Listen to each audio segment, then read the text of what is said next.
Bueno, ayer fue el segundo debate presidencial. Frases que realmente han marcado como el primer debate en la pantalla de Crónica. La verdad es que las placas rojas fueron muy divertidas. Todos los candidatos han hablado de su campaña y se han tirado, una frase muy de Crónica, con de todo. Me gustó, ellos. de todas las placas, la que más me gustó, ninguno llega en un Renault 12. Sí. Sí, creo que es lo que termina marcando. A ver, no vamos a pretender tampoco que alguien que va a dirigir las riendas de un país llegue en un Renault 12 con todo lo mítico que tiene también el Renault 12, claro. Pero creo que marca un poquito lo que es esta... Cuando habla Milei de la casta política, casta a la cual indudablemente él ya pertenece también, creo que marca también esto de... son todos adinerados, muchos de ellos habiendo vivido toda la vida de la política y muchos otros que... vienen también del sector privado y que pudieron haber ganado el dinero de esa manera y nada está para criticar, ¿no? Sí, todos desde hace años ya sí. En política, bueno, excepto Milei, que vendría a ser la cara nueva, lo cual fue una de las, análisis de por qué fue el que ganó, ¿no? De la gente cansada de siempre lo mismo, y se inclinó por Milei en el balotaje, no, como es, en las PASO. Uno puede decir que Miriam Bregman, ponele, quizás no sea una persona adinerada, que siempre a la izquierda viene del sector laburante, viene de otro lugar. Ponele, tampoco llegó en un Renault 12, también hay que decirlo. No. Igual la izquierda, viste, que en las elecciones nunca marca, siempre está ahí, con los 5 puntos, ¿no? Digo. Miriam Bregman dejando también sus frases icónicas que se convirtieron en memes.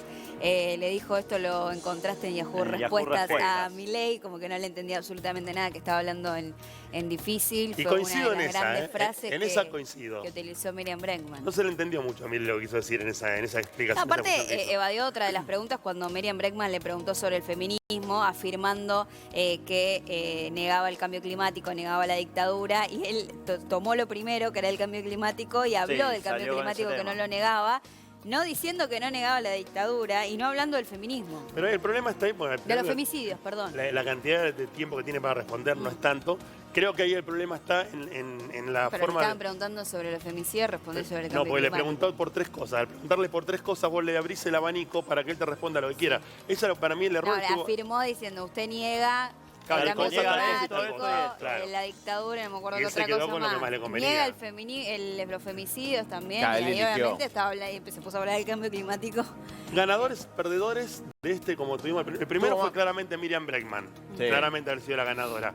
Yo creo que cambió bastante. Es que si vas a oratoria... Es picante, un poquito más. Si vas a oratoria es mucho más firme Miriam Bregman, creo que la mayoría, pero obviamente que la posición en la que ella está, por una cuestión estadística, claro. no va a influir, imagina uno, en la elección final. Es decir, no tiene chances reales de ganar, independientemente de que tal vez haya un público que no la conoció, que escuchó más en detalle sus propuestas y que le pudo haber agradado o no, o le pudo haber convencido o no. En cuanto a los 3 candidatos principales, creo que la que salió más al ataque, entre comillas, fue Patricia Bullrich. A mi entender, igualmente, discrepo, tal vez hay una idea como muy colectiva de que se la vio mucho mejor que en el primer debate.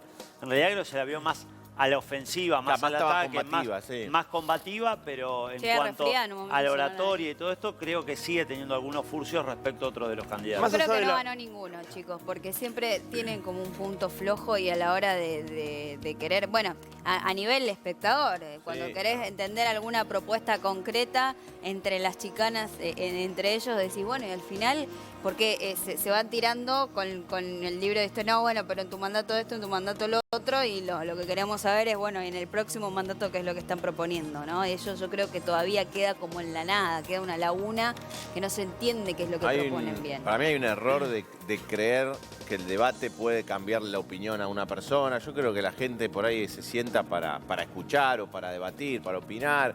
Incluso lo dijo Schiaretti, digamos, que fue, no digo el ganador, pero el que más tuvo interacciones en redes sociales, con todos los memes que hizo. Más simpático. Claro, no, y de hecho él hizo un video diciendo que la verdad que me pareció muy gracioso. Claro, Bregman y Schiaretti, que no van a ganar, que son, digamos, por las estadísticas de encuestas, no van a ganar, fueron los que más se resaltaron en la primera por una cuestión de memes, básicamente. Imagínate cómo está la gente tal vez resignada. No, en esta yo creo que sí, que Patricia Bullrich fue la que más fue al ataque, teniendo en cuenta que la primera fue totalmente chata, el primer debate.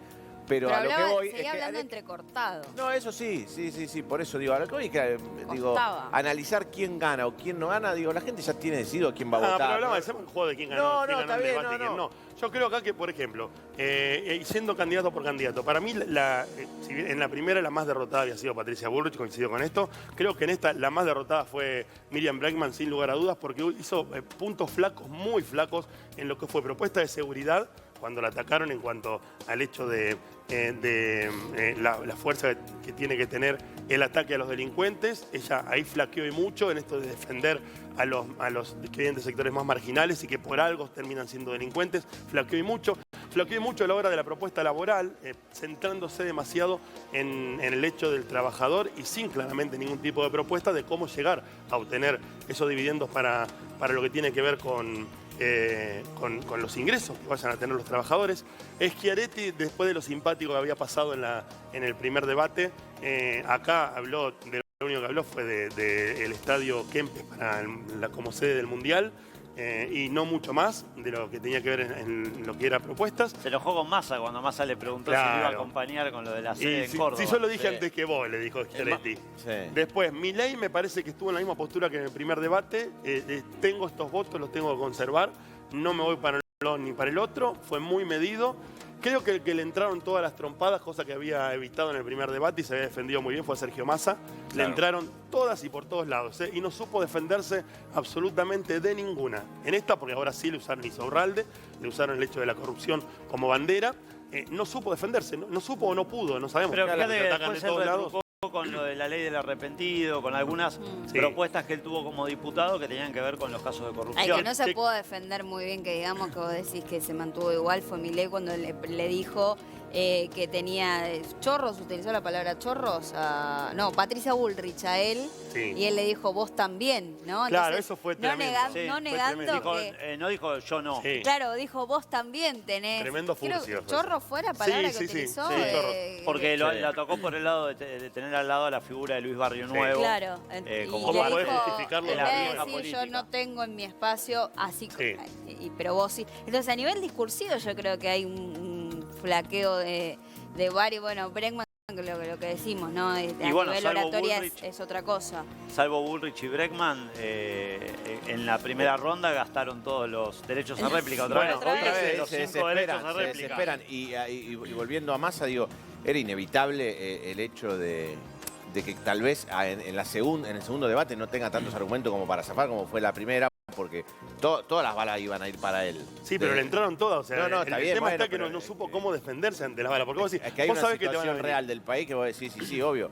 Digo, a mí ya me sorprendió que no le hayan entrado tantas en la primera. Eso para mí Patricia Bullrich, la que para mí termina siendo la ganadora de este debate, no por mucho, por pequeños detalles, sí creo por haber ido a la ofensiva. Y en esto como River ayer, ¿no? Que termina ganando por un gol casi de rebote.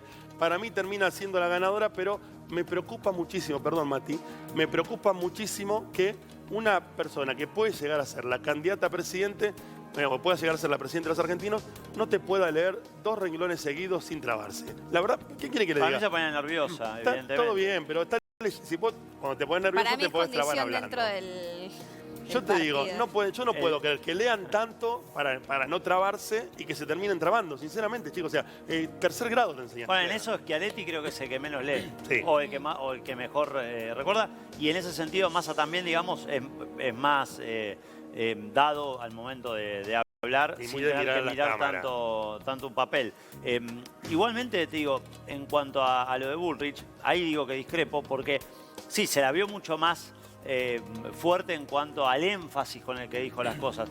Pero en un momento, si no recuerdo mal, fue Massa que también le retrucó esto de que no es necesario gritar o decir las cosas hablando de manera vulgarmente. Esas son chicanas también. No, pero a lo para que voy tratar de defenderte de lo que se viene. Pero por momentos me daba esa sensación de decir, por más que grite, el tema era que incluso se le generaban unas micro lagunas en las que siempre recurría a un par de frases que son frases de todos los spots de campaña que hace. Que es algo que todos tienen en mayor o menor medida, pero es esto de, bueno, conmigo es en el caso de ella dice, es el final del kirchnerismo. Conmigo, y usar frases muy puntuales de todos los spots que venimos viendo desde que ha regresado justamente la propaganda política. ¿Vamos a escucharla? La tenemos. Solidaridad con el pueblo de Israel en este momento triste del ataque de Hamás, terrorismo de Hamás. Estas 2 semanas hemos visto lo más brutal de la corrupción kirchnerista. Los yates de Insaurralde son como el punto máximo.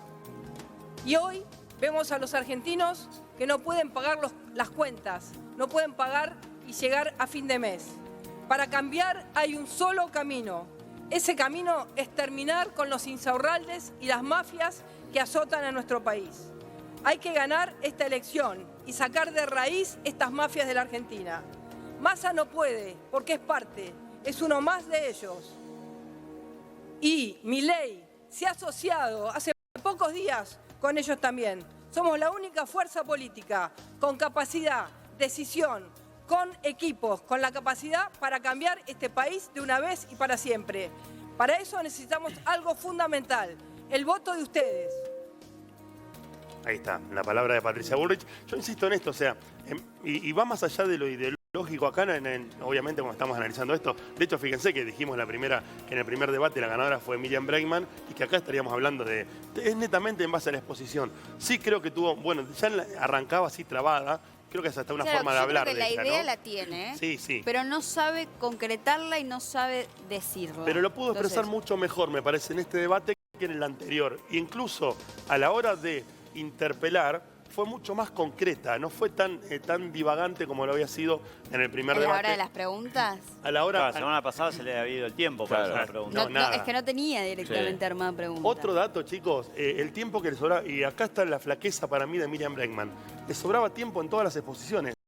Tenía 2 minutos para hablar, para decir qué iban a hacer y gastaba 1 minuto 40, 1 minuto 50. Le sobraba tiempo, o sea, sinceramente me sorprendió porque si hay algo que tiene como poderío la izquierda es la oratoria y te pueden hablar sin parar, tenés que cortarlo. Por favor, me estás haciendo una entrevista, flaca, parame un poquito porque tengo que seguir con el programa, ¿viste? Me mete tanda. Claro, pero me sorprendió mucho esa de sobra de tiempo. Y otro dato, se iba a hacer un minuto de silencio por las víctimas de Israel, previo, en el comienzo del debate. Sí. Esto no se habría llevado a cabo porque la que se opuso fue Miriam Bregman. A que esto sabemos bien la vinculación que tiene la izquierda, más cercana al Estado de Palestina que a lo que es el Estado de Israel. Ella se habría opuesto, por eso no se llevó a cabo ese minuto de silencio. Pero, ¿la tenemos a ella? A Miriam Bregman, que habló. Y dijo en la presentación lo siguiente.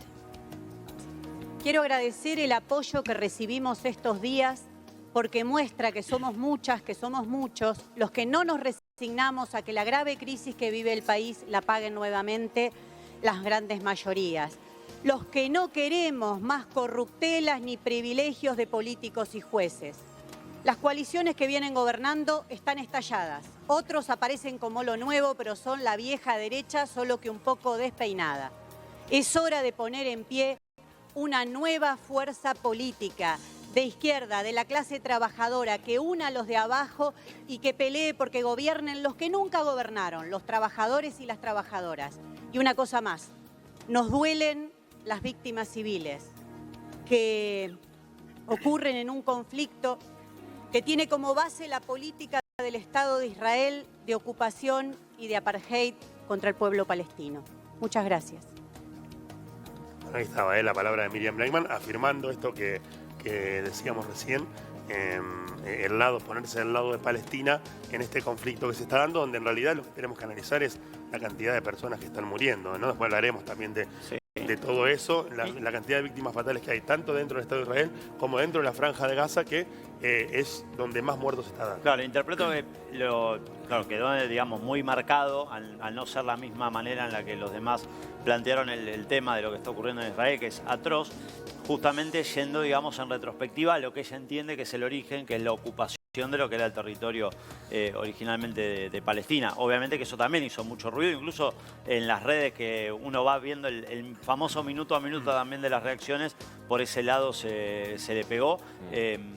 Pero creo que no tuvo que ver con celebrar lo que está pasando, pero sí obviamente que al plantearlo de otra forma queda en el centro la escena esa situación. Sí, y aparte, bueno, recordemos que este conflicto ni siquiera es entre Palestina e Israel, ¿eh? Es un conjunto, un grupo terrorista, que es el grupo Hamas, contra el Estado de Israel, y el ataque comenzó justamente desde ese grupo hacia el Estado de Israel, y bueno, y ahora está en todo esto que no sabemos hasta dónde puede llegar, justamente. Hablando de Miriam Bregman, lo que decíamos, ¿no? Esto de las falencias que se le encontraron a la hora de hablar de seguridad, ¿sí? Seguridad, cuando hablan de las pibas o los pibes, o les pibes, como dice la izquierda generalmente, sí, que tienen mucho conflicto desde las bases y por eso terminan siendo delincuentes, justificando en cierta forma también todo eso, o buscándole una explicación, pero sin hablar de qué forma tratar de combatir toda esa situación, solamente hablando de educación, bueno, que sabemos que lo cultural puede llevar a lo largo del tiempo, de acá a 20 años, a generar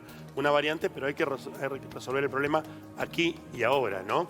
Y en medio de las interpelaciones que hablábamos también, no hubo interpelaciones para Schiaretti, se dieron cuenta, y muy poco para Bregman.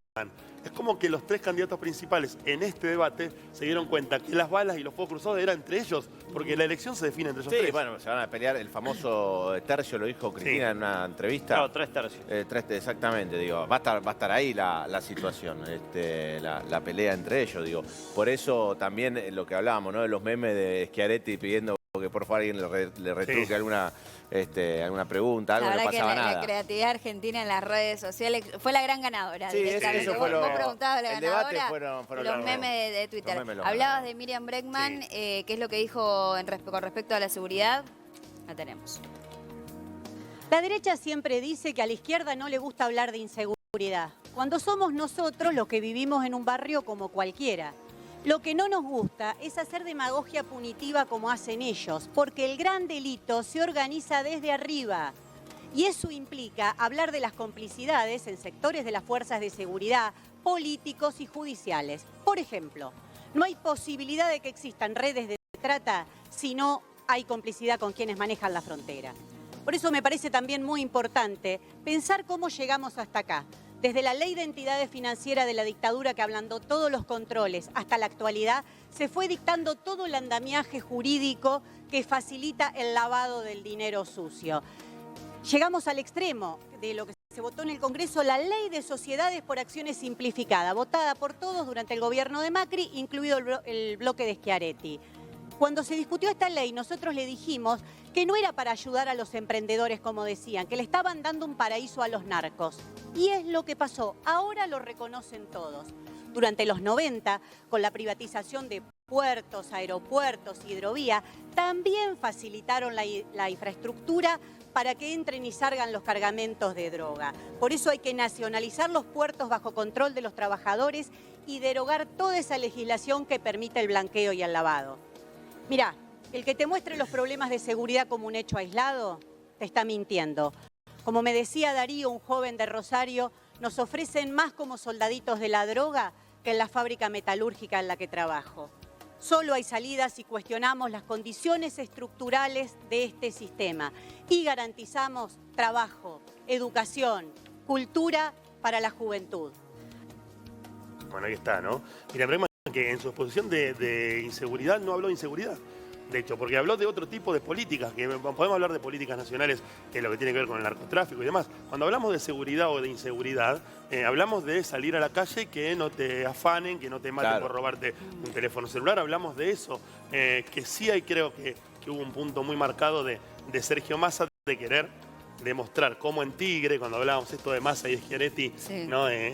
El comparativo que Schiaretti habló de Córdoba y Massa habló de Tigre. Criticándolo porque mencionaba Tigre. Sí, y aparte tratando de querer plantar demostrar que cosas que había hecho en Tigre las podía llevar a todo el país cuando sabemos que es totalmente imposible. Porque hablaba, por ejemplo, del botón antipánico en el teléfono celular. Y andaba a un sacás el de celular, Jujuy. No, pero digo, aparte sacás el celular. Te lo afanan, ¿no? O sea, voy a apretar el botón y ya te quedaste sin celular. Digo, lo que hablaba Bregman tal vez era un problema de raíz, que obviamente interesa porque la delincuencia viene un problema de raíz, digo, de problema de base, de familia o de familia ausente justamente, pero lo que hoy la gente realmente gente le importa es la solución ya, más allá de un proyecto a largo plazo. Claro, lo que ella hace es como el análisis más sociológico. Claro, ella hace, y lo que hoy la gente necesita es una sociológico, solución. antropológico de por qué claro, estamos ¿por qué vos sos chorro, parados en esta situación claro. y no quizás lo que dice Gasti, ¿no? ¿Qué hacemos hoy con ese chorro inmediata. que tiene 15, 20, 25 años? Más allá de entender que no tuvo las mismas posibilidades que pudo haber tenido yo, está claro eso. A su vez da un ejemplo que es bastante notorio y que lamentablemente es muy real. Esto de el ejemplo de que es mejor, entre comillas, monetariamente hablando, ser, por ejemplo, soldadito de un ejército narco que ser trabajador en cierto rubro. Obviamente siempre el laburo dignifica, eso siempre lo decimos, pero en esa comparativa que daba, y hay toda una cultura, sobre todo para tal vez pibes que están en una situación muy desfavorable, esto de una cultura, entre comillas, narco-friendly, por llamarlo de alguna manera, de decir, bueno, como todos pueden ser el próximo patrón, el próximo Pablo Escobar, que hay toda una cultura de romantizar algo que es la delincuencia, lo criminal, y a su vez utilizó un término que fue algo así como marketing punitivista, que tiene que ver con, entiendo, parte de lo que es la plataforma de Burrich, que habló de bajar, por ejemplo, la edad de imputabilidad, como si esa fuese, al menos en su óptica, una solución de lo que está ocurriendo, sobre todo con los más chicos. Un debate que se viene que se va renovando muchas veces. Y quiero decir esto para cerrar con Bregman. Hasta me parece peligroso el hecho de decir así públicamente ante todo un país y que digan, nosotros hablamos con los soldaditos y nos dicen que les conviene más ser soldadito de la droga que meterse a trabajar en una metalúrgica. Primero que el que es laburante va a trabajar en la metalúrgica por más que termine ganando menos guita. Y en segundo lugar, está diciendo, che, nosotros vamos y hablamos con los soldaditos, que terminan siendo, en cierta forma, víctimas del sistema, todo lo que vos quieras, terminan siendo delincuentes, pero ¿qué hacen ellos cuando hablan con esos soldaditos? Porque te termina convirtiendo en una cierta, no voy a decir complicidad, pero digo, hay un trato... Estás avalando y terminás justificando un accionar que es claramente delictivo y que termina trayendo consecuencias a la sociedad, ¿no? Yo creo que ella quiso decir como que están en la calle, cosa que otros candidatos no, quizás no salió tan bien, pero digo que yo creo que quiso comparar, decir, bueno, nosotros estamos y si tenemos que ir a la villa y si tenemos que salir a la calle, estamos ahí con todos los trabajadores o los delincuentes, los chicos de la villa y no los otros candidatos que caminan nada más en los spots publicitarios. Lo tenemos a Sergio Massa con su exposición sobre seguridad. Tengo la decisión de transformar la Argentina en un país seguro. Y el tema de la lucha contra la inseguridad lo voy a tomar como presidente desde el primer día. Lo voy a hacer sobre 3 ejes muy claros. El primero, la prevención. Ya lo hice en Tigre, mi ciudad. Bajé 80% el robo automotor, que es el delito que nadie deja de denunciar. Cámaras, móviles, sistemas satelitales de rastreo, botón de pánico en cada celular, para cada una de las ciudades de la Argentina de más de 50.000 habitantes, financiada desde el Estado Nacional. Pero además vamos a encarar como segundo eje la lucha de política contra el crimen. Y en ese sentido vamos a crear una agencia federal con los mejores de cada una de las 4 fuerzas federales. Sí, un FBI argentino, instalado en Central Córdoba, el edificio de Rosario, que va a permitir que trabajemos sobre 3 crímenes que son transnacionales: corrupción, narcotráfico y además la trata de personas. Tenemos el objetivo de que lo recaudado por la justicia y ese organismo vuelva a fortalecer el sistema de funcionamiento de las fuerzas de seguridad, pero también de la justicia, y una parte vaya a los clubes de barrio por la tarea social que realizan. Por último, el tercer eje, tenemos que animarnos a exigirle cuentas también a la justicia. No puede ser que un juicio por indemnización demore 5 años, que una adopción demore 7 años y que una excarcelación o una orden de allanamiento demore 7, 10 o 15 días. Claramente vamos a medir con un cambio en la ley el funcionamiento de los jueces para que también ellos tengan que rendir cuentas frente a la sociedad. Bueno, hablando de los jueces, Massa es un discurso muy kirchnerista ese, ¿no? ¿Se acuerdan? La ley de cambiar de la elección popular, la elección de los jueces en una elección popular y demás, que viene de muchísimo tiempo también, que me parece a mí que no entraba dentro del debate de la inseguridad tampoco. Me parece que mucha duda hay también con respecto al kirchnerismo sobre qué pasa con los radares de frontera, ¿no? Que por qué muchos dejaron de funcionar y no se reactivaron nunca más. Digo, son situaciones que ahí hay puntos donde hay que responder y donde quienes están en el poder o quienes han pasado por el poder tienen que responder. Ahí están los puntos principalmente más flacos. Después, lo que vos podés hacer un municipio como Tigre. Yo te digo, Villa Gobernador Galvez, mi ciudad, tiene 150.000 habitantes. Él hablaba de este botón antipánico en ciudades de más de 50.000 habitantes, ¿no? Villa Gobernador Galvez entraría dentro de ese parámetro. ¿Saben cuántos patrulleros tiene Villa Gobernador Galvez? ¿Cuántos? 3. Claro. 3 patrulleros, una ciudad de 150.000 Uno cada 50.000 personas. Uno cada 50.000 habitantes. 3 patrulleros. El intendente Ricci estaba pidiendo, por favor, a la provincia que le mande 2 patrulleros más para tener 5. 2, claro. Uno cada si 30.000. ¿Se dan cuenta de lo que están hablando? Porque hablan desde la riqueza de Buenos Aires, porque hablan desde la riqueza de Tigre, donde está todo Nordelta, donde tenés una recaudación de impuestos realmente impresionante, pero no hablan desde Lomas de Zamora, no hablan desde Villa Gobernador Galvez o desde Rafaela. Ahí está el punto principal que tienen como problemática los grandes candidatos que tenemos a presidente en el día de hoy, que hablan desde el centralismo y no desde la gran exposición que tiene el interior del país. No, y la cuestión además... Menos Schiaretti, que te habla de la realidad de Córdoba, que ahí lo banco, porque la otra vez habla en el otro debate, hablaba sobre cómo puede ser que cueste el boleto de colectivo en la ciudad de Buenos Aires 30 mangos y que en Córdoba cueste 150. Claro. Fue el único que se animó a mostrar ese federalismo que no existe en nuestro país. ¿Querés escucharlo? Lo tenemos a Schiaretti.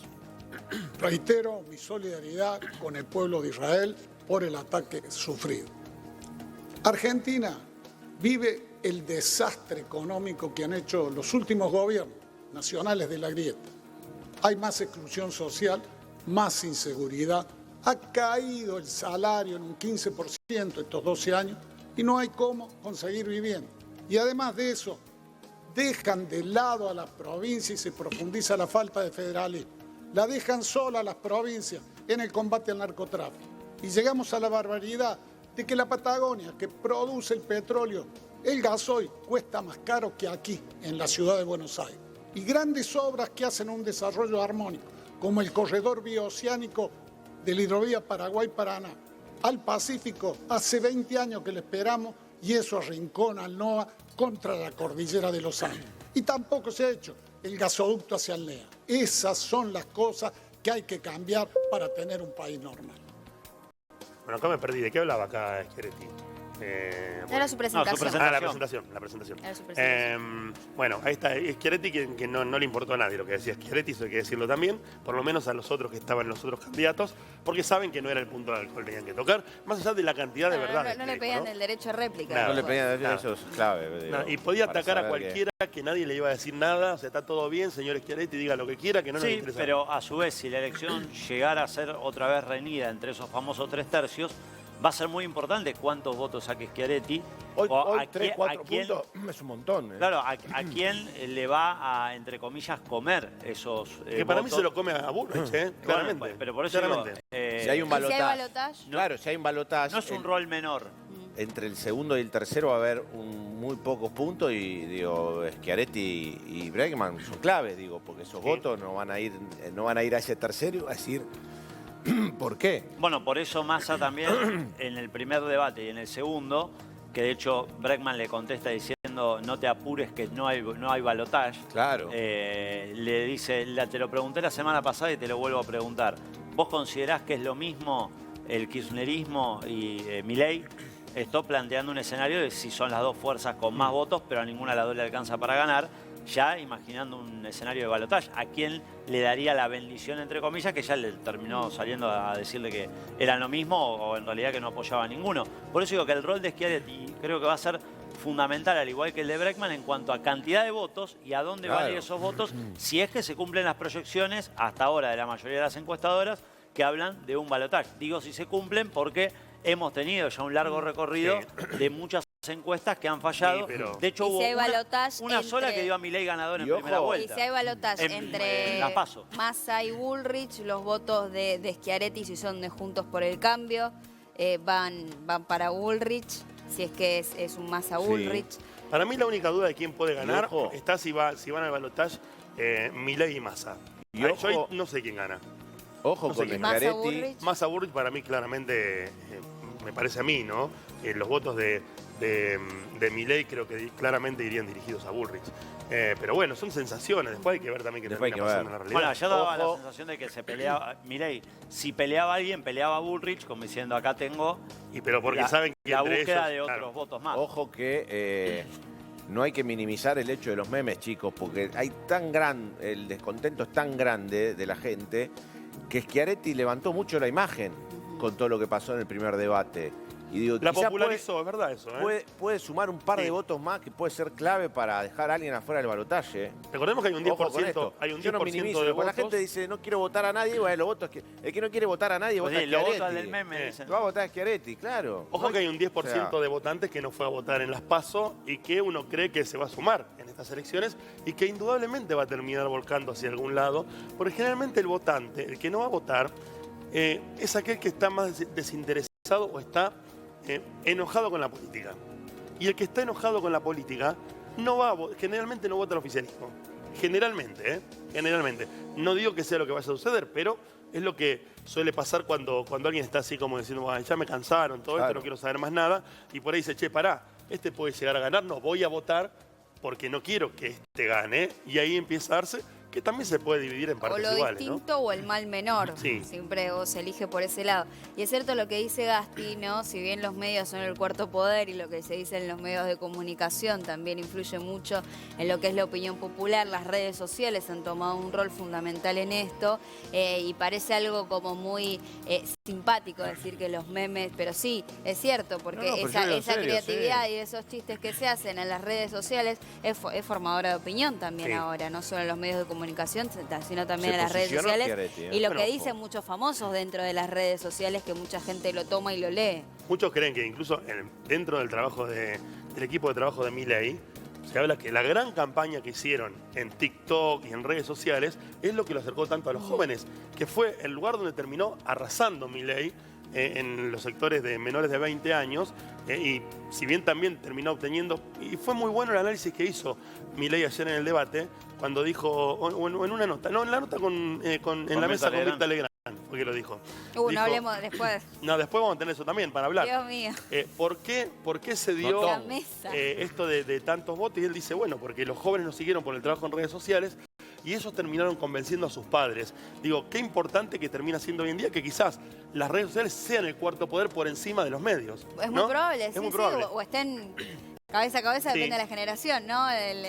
Las otras generaciones, vamos a decirle, las más viejas que entramos todos nosotros, ¿no? Viendo televisión o escuchando la radio, y después los sub-20 o sub-25 viendo las redes sociales. Pero esto que decía Asti me parece muy importante, ¿no? Cómo Schiaretti tomó relevancia gracias a Twitter, gracias a Instagram, que hicieron sus memes, y cuando ya sabes que la gente te pone en un rol de simpatía, así como pasó, chicos, con De Nerváez, con Tinelli. ¿Se acuerdan con la imitación? Alica Alicate, la imitación, todo el mundo era ganando la elección. Claro, porque era en la calle, o la gente lo paraba y le gritaba Alica Alicate, que era lo que había pasado con la imitación de Roberto Peña en Tinelli. En un momento que, recuerden, era pleno cierre de campaña, y la última nota en esa elección que hace Marcelo Tinelli, ¿quién es? A Néstor Kirchner, que lo llama por teléfono y que hace y no sabía que estaba acá. Digo, cerraban ya la que estaba campaña. Durmiendo, era que estaba en la oficina, supuestamente, ya por irse a dormir. Y la última nota es con Néstor Kirchner, lo que también mostraba una cercanía a eso, más allá de todo lo que había pasado con Alica Alicate, que explotó, la cercanía que tenía ya. Pero ahí era lo que pasaba con Tinelli, marcaba muchísimo las elecciones, en una época donde no había redes sociales. Ahora en las redes sociales marca mucho lo que va a pasar en las elecciones, y estos votos Schiaretti, vamos a ver qué es lo que pasa, cómo equilibra o balancea los porcentajes. Milei, que jugó a mantenerse en esto de conservo mis votos y veo que si le robo alguno a Patricia Bullrich, como lo decía el boxeador que va ganando en las tarjetas. Totalmente. Dice que me vengan que me peguen ellos, pero yo me quedo en el molde. Claro. Y se presentaba. ¿Lo tenemos? ¿Lo tenemos? A ver. En primer lugar, mi solidaridad para con Israel y su pleno derecho a defender su territorio de los terroristas. Pero yendo al caso argentino, lo primero que quiero expresar es que el país está al borde de la peor crisis de su historia. El desequilibrio monetario y el desequilibrio fiscal es peor que el que teníamos previo a la crisis del 75 del Rodrigazo. La relación de LELIQs contra base monetaria hoy es peor que la que teníamos en la previa de la hiperinflación de Alfonsín. Es más, hoy la inflación viaja al 120%, anualizada al 3,30%, en alimentos al 4,70% y 700% en mayorista.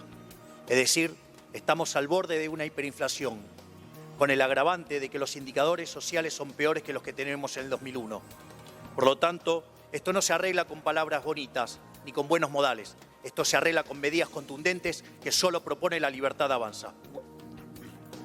Bueno, es sólido cuando habla Milei, ¿eh? Eso hay que decirlo, no es una persona que se haya trabado, ni mucho menos. Bueno, tiene mucha oratoria, es un tipo que ha dado muchísimos congresos y que a la hora de expresarse indudablemente tiene la habilidad para poder hacerlo.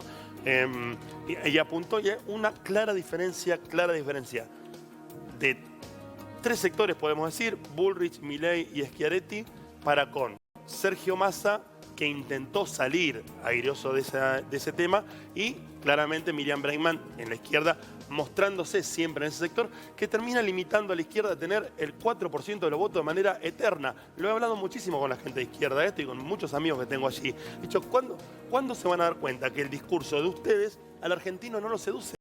No le interesa lo que ustedes puedan decir desde este lugar, más allá de ese 4% de votos que obtienen. Porque quizás hace un análisis un poco más profundo y el argentino necesita soluciones inmediatas, ¿no? Claro. En general la gente de izquierda suele ser un poco más estudiosa en la base de lo que está sucediendo, ¿no? En los conflictos pero siempre desde afuera, base. Nunca tratando de analizar o yo creo que hasta no se llega a entender bien qué es lo que plantean por eso, porque es, bueno, el conflicto de base es este y se haría, digamos, a nivel discursivo. Negociar o lo que se entiende como transar. Muchas veces hay exponentes de izquierda que lo que te dicen es no voy a transar con tal o cual a cambio de tener más votos. Y ahí obviamente que van a encontrar una limitación. De hecho, tanto en el primer debate como en el segundo, si no recuerdo mal fue en el cierre, que Bregman marcaba de la importancia de tener diputados y diputadas de izquierda. Sí. Es decir, más allá de que ella termina siendo la cara más conocida o más reconocida en esta elección y quien va a tratar de llevar a partir de estos debates algunas de sus propuestas, claramente el objetivo siempre es legislativo, es decir, es tratar de ampliar su presencia dentro de tener más escaños, de tener más bancas. Eso me hizo ruido también. Mira, ¿y sabes qué imagen me vino a la mente? Por favor que se entienda el comparativo, ¿no? Pero esto de ir buscando otras alternativas. ¿Se acuerdan en el juicio a los Raybeers?